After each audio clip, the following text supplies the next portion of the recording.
జై శ్రీమన్నారాయణ. శ్రీమతే రామానుజాయ నమః. తిరుప్పావై 21వ పాసురం, ధనుర్మాసం 21వ రోజు.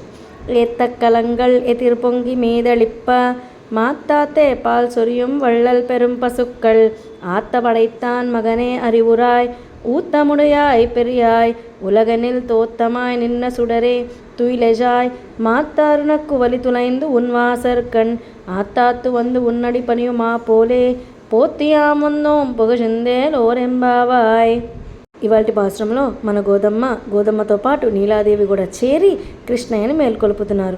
మన తల్లి ఎలాంటిదంటే లక్ష్మీదేవి, నీలాదేవి ఎలాంటి వారంటే స్వామితో ఉన్నప్పుడు విభుగా వేయించేసి మన కైంకర్యాలను స్వీకరిస్తూ ఉంటారు.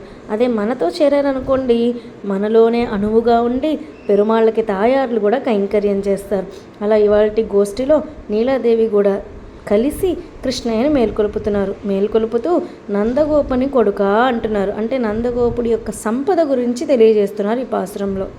కృష్ణయ్య స్పర్శ వల్ల పెద్ద పెద్ద గోవులు, నిత్య యవ్వన గోవులు రోజుకి 4000 లీటర్లు పాలు ఇస్తూ ఉంటాయి. కుండ పెట్టడం, ఆ పాలు కుండలోంచి పొంగిపోతూ ఉంటాయన్నమాట.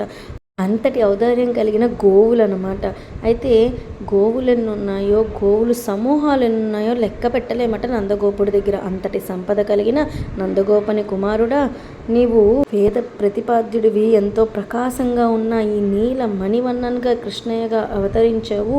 మేల్కో స్వామి, శత్రువుల దగ్గరికి నీవే వెళ్ళి సంహరిస్తావే, మరి నీకోసంగా నీ గుమ్మం దగ్గరికి వచ్చాము, నీకు మంగళాశాసనం చేయడానికే వచ్చాము, మేల్కో స్వామి అని కృష్ణస్వామిని మేల్కొల్పుతున్నారు ఈ పాసురంలో మన గోదాగోష్ఠితో కూడి నీలాదేవి కూడా.